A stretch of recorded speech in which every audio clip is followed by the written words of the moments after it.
నమస్తే welcome to మనం TV నా పేరు వలి ఆస్తుల కోసం డబ్బు కోసం సొంత కుటుంబ సభ్యుల్నే చంపేసినటువంటి ఉదంతం ఇది ఈ కేసు సుప్రీం కోర్టు వరకు వెళ్ళింది యాక్చువల్గా జబ్బు నయం కావడం కోసం మందులు వాడుతూ ఉంటారు కానీ మనుషుల్ని చంపటం కోసం కూడా మందులు ఉపయోగించి చంపేశారంటే ఎంత దారుణానికి ఎంత అమానుషానికి ఒడిగట్టారనేది ఈ కేసు చూస్తే మనకు అర్థమవుతుంది అసలు ఏం జరిగిందో వాళ్ళ మాటలను తెలుసుకుందాం బాధ్యత మహిళ మనకి స్టూడియోలో ఉన్నారు అలాగే వాళ్ళ తరఫున అడ్వకేట్ శ్రీధర్ దయాల్ గారు కూడా మనతో సిద్ధంగా ఉన్నారు మాట్లాడదాం అమ్మ అసలు ఏం జరిగిందమ్మా మా భర్త ఎం వెంకట్రావు గారండి ఆయన ఏప్రిల్ 1921 ఏప్రిల్ 1 నాడు నిద్రలోని హార్ట్ అటాక్తో చనిపోయారు వారం రోజుల ముందు ఆయనకు తప్పుడు మందులు తప్పుడు ఇంజక్షన్లు ఇచ్చి రియాక్షన్ వచ్చింది ఒళ్ళంతా పుళ్ళు అవి అయిపోయి చనిపోయారు అది ఎవరు అంటే మా చెల్లెలు పెద్ద చెల్లెలు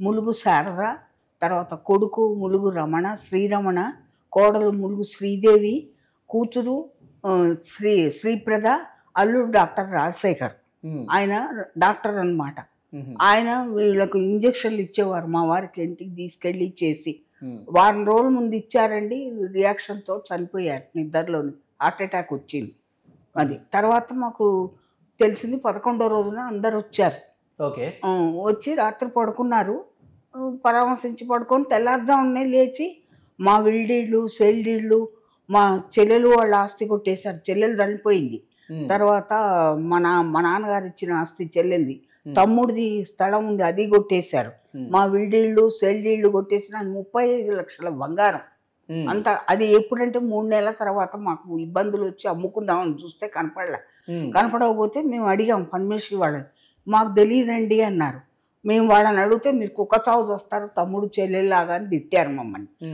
తర్వాత మేము ఎఫ్ఐఆర్ చేసాం వాళ్ళ మీద చేస్తే ఈ పోలీసులు ఏం చేశారు ఆయన సిఐ 4 లక్షలు అడిగాడు కొంచెం నా ఈ బంగారు గాజులు గొలుసు అమ్మి 4 లక్షలు ఇచ్చాం పెన్ డ్రైవ్ రికార్డింగ్లు కూడా ఉన్నాయి ఇచ్చాం తర్వాత 50% ప్రాపర్టీలో షేర్ ఇవ్వమన్నాడు ఆయన అన్న తర్వాత ఎఫ్ఐఆర్ క్లోజ్ చేశాడు లాయర్లతో వీళ్ళతో అందరితో కుమ్ముక్కై వాళ్ళ దగ్గర డబ్బులు తీది కుమ్ముక్కై క్లోజ్ సుప్రీంకోర్టు కూడా ఆర్డర్ ఇచ్చింది మీరు అక్కడే చూసుకోండి అని క్లోజ్ చేసేసాడు ఎఫ్ఐఆర్ క్లోజ్ చేసేసాడు ఇట్లా చేసి మాకు నానా ఇబ్బందులు పెట్టారండి డబ్బులు లేక నానా అవస్థ పడ్డాం వాళ్ళు చేసిన పనులు ఇవన్నమాట మా చెల్లెల ఆస్తి పాపం భర్త పోయాడు దానికి లేడు తమ్ముడికి వెళ్ళిగాల ఆయన డాక్టర్ ఏమవుతారు మీకు అల్లుడండి మా చెల్లెలకు అల్లుడు ఆయన కూతురు భర్త డాక్టర్ రాజశేఖర్ రాజశేఖర్ ఓకే ఆయన కూతురు శ్రీప్రద కొడుకు శ్రీరమణ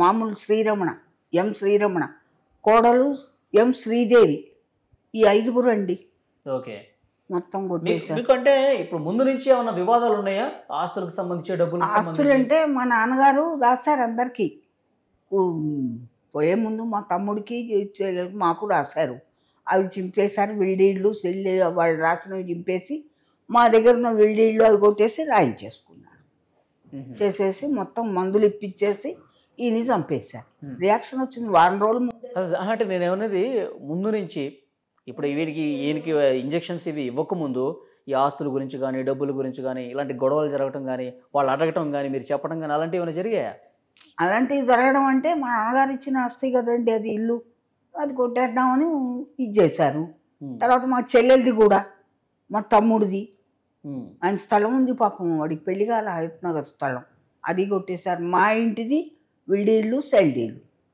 తీసేసుకుంటాం ఇప్పుడు మీ తమ్ముడు ఏంటి పరిస్థితి చనిపోయాడండి ఇట్లాగే వాడిని తప్పుడు మందులు ఇచ్చి మెంటల్ మందులు అవి ఇచ్చి చంపేశారు చెల్లెలు అట్లాగే చనిపోయింది పాపం భర్త ఏ సంవత్సరాల్లో జరిగింది చెప్పండి మీ చెల్లెలు ఫస్ట్ ఎవరికి ఇచ్చాడు చెల్లెలు వాళ్ళు 2019లో 2019లో మీ చెల్లెలకి ఇట్లాగే చేశారు అవును అక్కడ కూడా ఒకటి సస్పిషియస్ డెత్ ఒకటి ఎఫ్ఐఆర్ బుక్ అయింది సార్ బుక్ అయిందండి అందులో వారు ఏం చేశారంటే మేనేజ్ చేసుకున్నారు పోలీస్ని ఇంకా మన హాస్పిటల్లో అయిన డాక్టర్ కాబట్టి అక్కడికి ఫోన్ చేసి మేనేజ్ చేసుకుని వాళ్ళకి ఫేవరబుల్ వచ్చేటట్టు చేసుకున్నారు.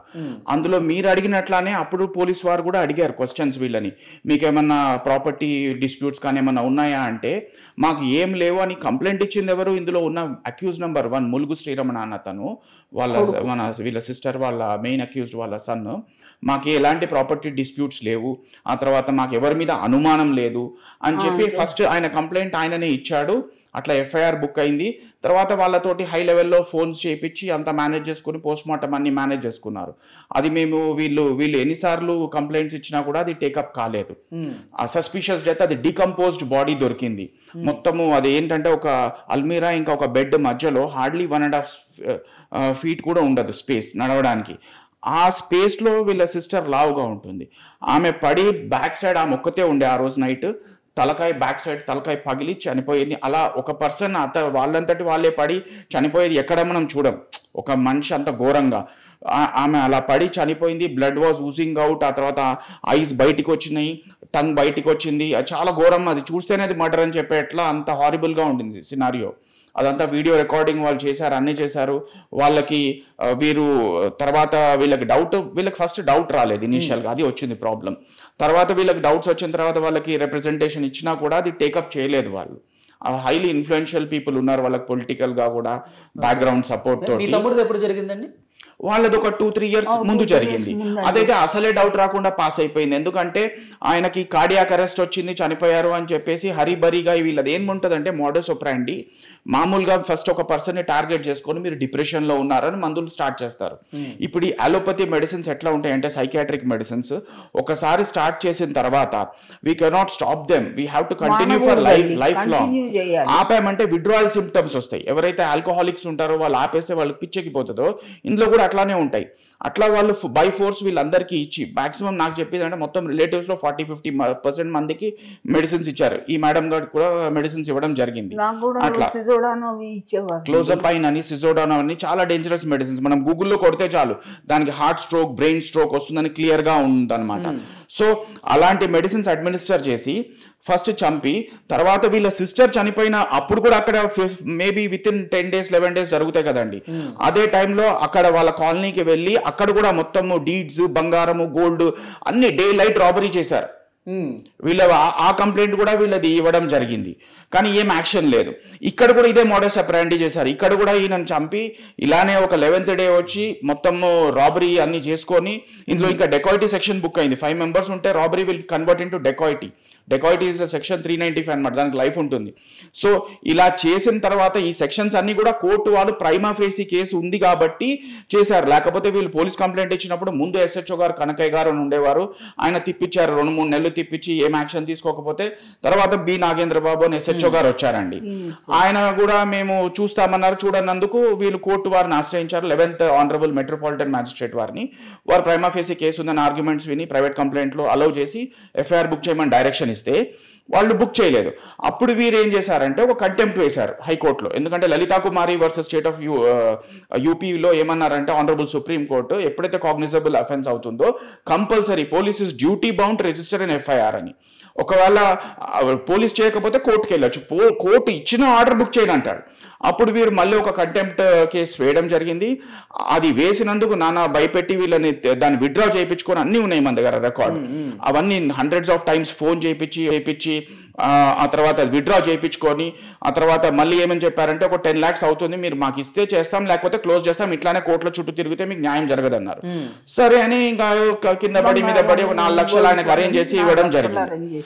ఆ తర్వాత ఏం చేశారు, ఆయనకు సరిపోలేదు అనుకుంటా 50% ప్రాపర్టీ కావాలని. ఎక్కడ పోయినా నేను కూడా చాలాసార్లు కలిశాను సార్ని, ఎప్పుడైనా బయట కారిడార్లోకి వచ్చి అందరితో చెప్తాడు, కామన్గా నిర్భయంగా చెప్తాడు, నాకు 50% ఉంటేనే నేను టేకప్ చేస్తా కేసు, రికవరీస్ ఉన్నాయి అంటేనే మేము టేకప్ చేస్తాం కేసెస్, ఉంటే చెప్పండి లేకపోతే లేదు.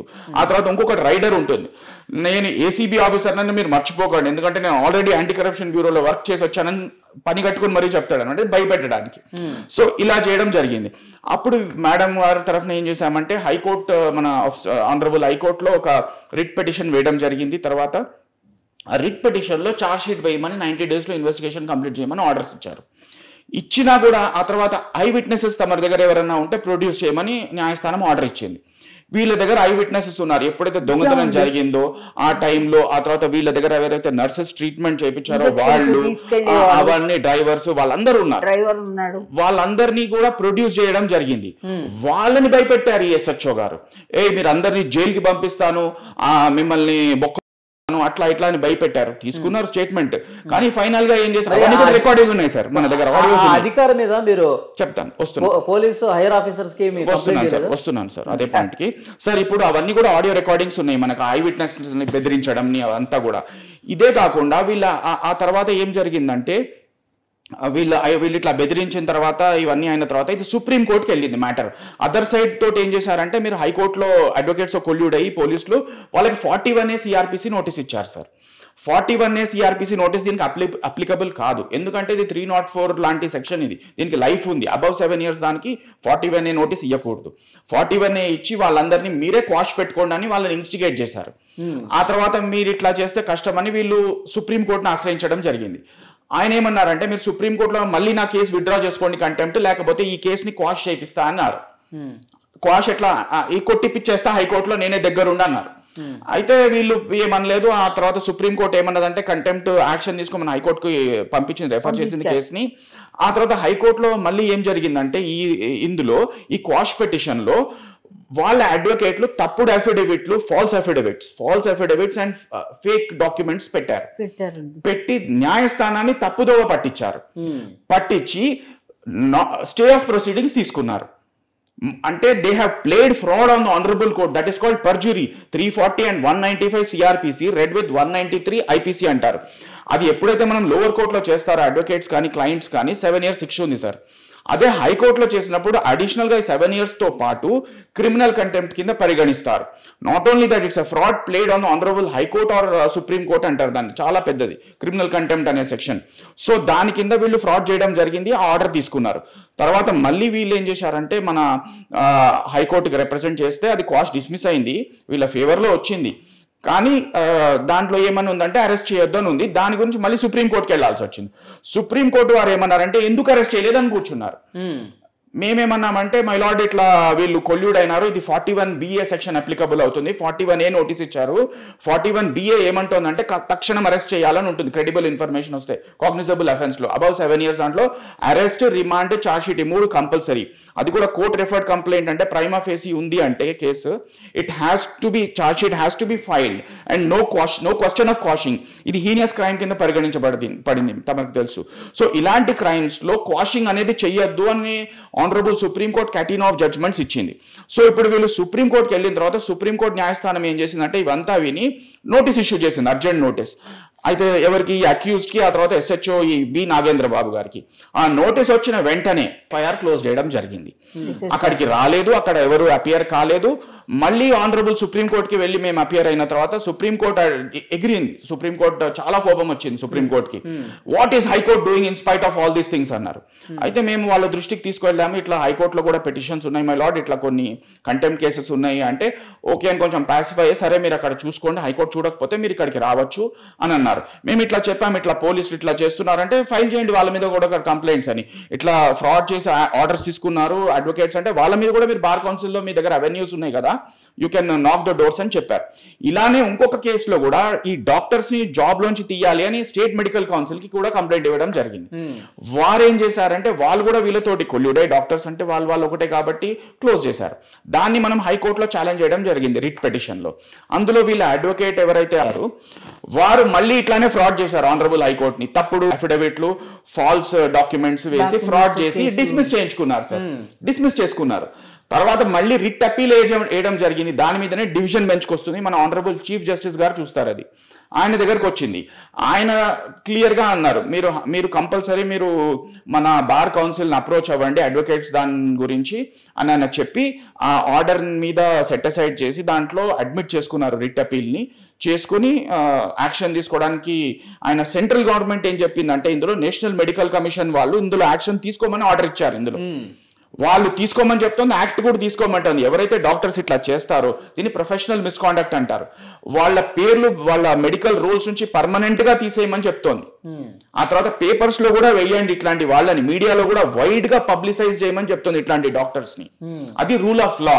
సో వారు కూడా ఆర్డర్లో క్లియర్గా రాశారు, ఇట్లా ఉంది మన సెంట్రల్ యాక్ట్ని అంతా కూడా మొత్తము దీన్ని తప్పుదో పట్టించి దీన్ని చేయకుండా జరిగింది కాబట్టి మేము అడ్మిట్ చేసుకుంటున్నాం, అది పెండింగ్లో ఉంది.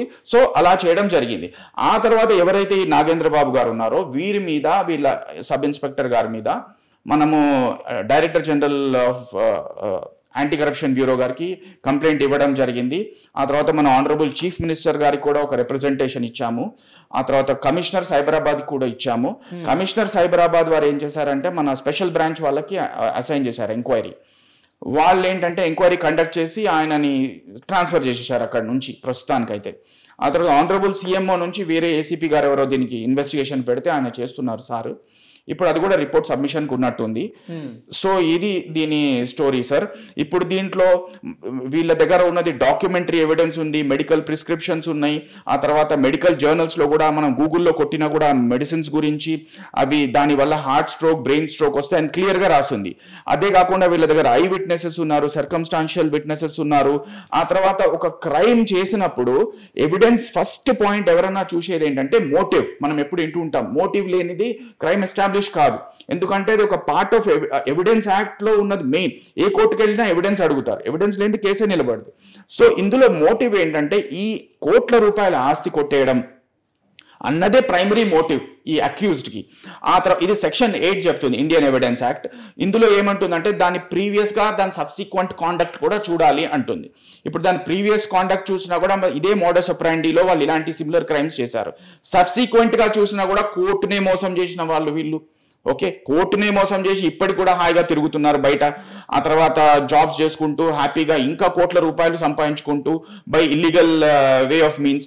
అదే కాకుండా వీళ్ళ దగ్గర ఎలక్ట్రానిక్ ఎవిడెన్స్ ఉంది, అన్నీ ఉన్నాయి సార్ మనకి ఇప్పుడు సెక్షన్ 10 వేరియస్ సెక్షన్స్. ఒకసారి సార్ మీకు ఎప్పుడు అనుమానం కలిగిందమ్మా? అనుమానం అంటే ఈయన పోయారు కదండి, ఆ పోయిన రోజున అంతా ఒళ్ళంతా కురుపులు వచ్చి నిద్రలో లేపినా లేవట్లే. భోజనం చేస్తారేమో అంటే నేను అన్ని పాపం ఆయనకి తినిపించడానికి టేబుల్ మీద పెట్టి గిన్నెల్లో పెట్టి స్పూన్ వేసి తినిపిస్తా, లేపితే లేవట్లే. అప్పుడు ఏం చేయాలని కొంచెం అరిస్తే అప్పుడు కింద వాళ్ళు ఎవరో ఉంటే వాళ్ళకి చెప్తే వాళ్ళు వచ్చి చూస్తే డాక్టర్ వచ్చి చూసి 20 నిమిషాలు అయిపోయిందండి, హార్ట్ అటాక్ వచ్చిపోయారు ఆయన, రియాక్షన్ వచ్చి అని. పోగానే వీళ్ళు వచ్చారు 11వ రోజున వచ్చి ఆ రాత్రి ఉన్నారు. తెల్లవారుజామున మాకు చెప్పకుండానే బీరువా తెరిచి డబ్బులు, బంగారాలు, విల్డీడ్లు అన్ని కొట్టేసిపోయింది. ఇక అన్ని కేసులు అలాగే జరిగింది. మీ చెల్లెళ్ళ కేసులో, తమ్ముడు కేసులో, తమ్ముడు వాళ్ళకు కూడా ఎఫ్ఐఆర్ సార్ మనం వనస్థలిపురంలో మేడం గారు బుక్ చేశారు. అక్కడ కూడా 50% డిమాండ్ చేశారు సార్. అక్కడ కె సత్యనారాయణ అని ఎస్హెచ్ఓ గారు ఉండేవారు. ఆ తర్వాత జి చైతన్య కుమార్ రెడ్డి అన్న ఎస్ఐ కూడా ఉండేవారు. వారు కూడా ఇట్లా 50% ఇస్తారా చస్తారా అన్నట్టుగా చేసి అది కూడా ప్రెషర్ చేసి వాళ్ళని కొల్యూడే అక్యూజ్ తో క్లోజ్ చేయడం జరిగింది. నాదైతే ఒక ఒపీనియన్, ఇప్పుడు నిందితుడు అందరితో మేనేజ్ చేసేస్తున్నాడు, అడ్వకేట్లు, పోలీసులు ఇద్దరితో. ఆ తర్వాత బార్ కౌన్సిల్ లో కూడా కంప్లైంట్ పెట్టడం జరిగింది సార్ అడ్వకేట్స్ మీద. ఇప్పుడు మేడం గారి రిక్వెస్ట్ ఒకటే సార్, ఆనరబుల్ చీఫ్ మినిస్టర్ గారిని ప్రేయర్ చేస్తున్నారు, ఎందుకంటే మేము కోర్ట్ ని కూడా ప్రే చేస్తాం, ఇప్పుడు చేసాము. ఆ తర్వాత మళ్ళీ మేము కమిషనర్, అవును ఏమండి మా వారు చాలా మంచివారు, ఎవరిని ఏమనేవారు కాదు, నిద్రలోనే పోయారండి ఆయన, అంత రియాక్షన్ వచ్చింది వారం రోజుల్లో.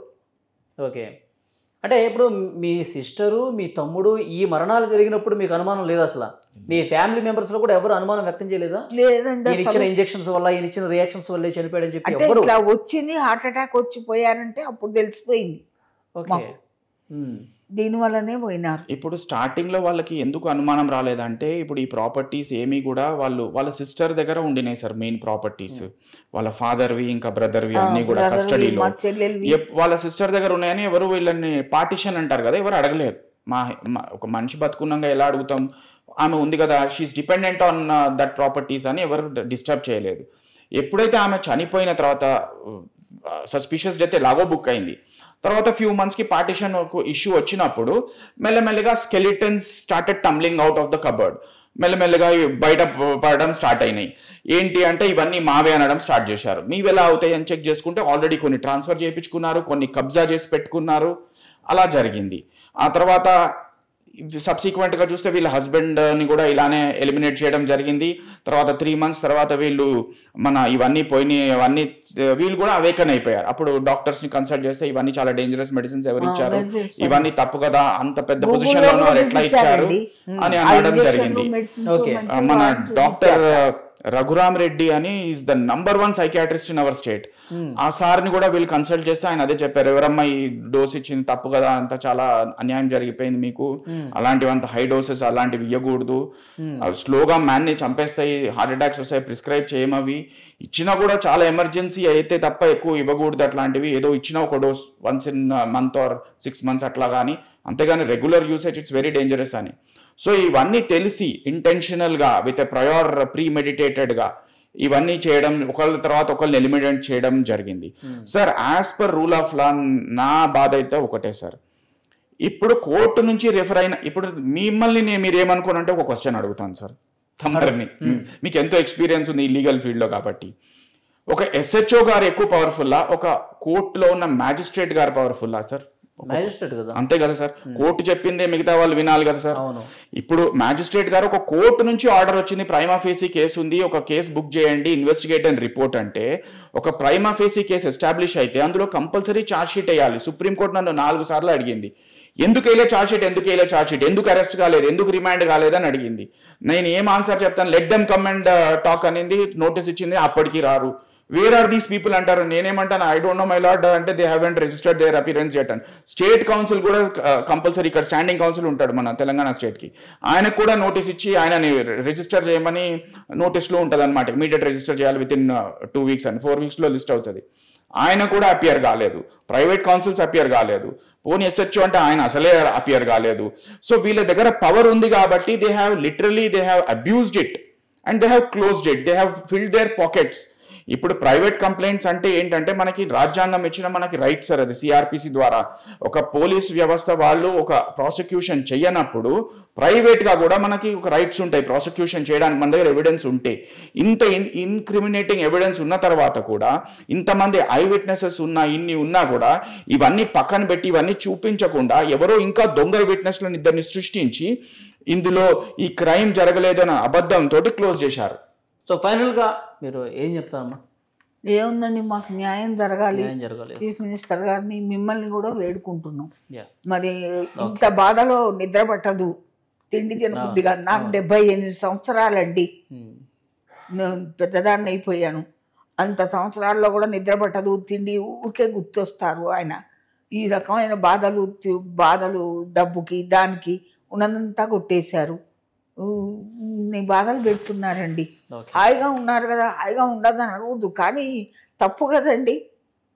అందరినీ పోగొట్టుకొని మేము ఏం బాధపడుతున్నామండి, ముఖ్యంగా మా భర్త గారిని. ఇక న్యాయం జరగాలని మేము కూడా కోరుకున్నాం. మన టీవీ కూడా మీకు న్యాయం జరిగే విధంగా మా వంతు ప్రయత్నం మేము చేస్తాం. డెఫినెట్గా పై అధికారులు కూడా ఈ సమాచారం చేరవేసేలా ప్రయత్నం చేస్తాం. సో చూసారుగా, కుటుంబ సభ్యులే 25 కోట్ల రూపాయలు ఆస్తులు, దీనికోసం ఇప్పటికి 3 చంపేశారంటే ఎంత దారుణంగా ప్రవర్తించారనేది అర్థమవుతుంది. సో ఈ కేసుకు సంబంధించి పూర్తి ఆధారాలు మా దగ్గర ఉన్నాయని చెప్తున్నారు. సుప్రీంకోర్టు వరకు వెళ్ళిందంటే ఈ కేసు యొక్క తీవ్రత ఏ పాటిదో మనకు అర్థమవుతుంది. వాళ్ళు ఏ విధంగా పోలీసులు మేనేజ్ చేశారు, అడ్వకేట్స్ని మేనేజ్ చేశారు, చాలా స్పష్టంగా కనిపిస్తుంది. వాటికి సంబంధించిన ఆధారాలు కూడా ఉన్నాయని చెప్తున్నారు. సో ఎట్టి పరిస్థితుల్లో ఇది సత్వరం వీరి కుటుంబానికి న్యాయం జరగాల్సిన అవసరం అయితే చాలా స్పష్టంగా కనిపిస్తుంది. మన టీవీ కూడా మీ వెంట ఈ కేసుకు సంబంధించి పోరాటం చేస్తున్నామా. Thank you very much.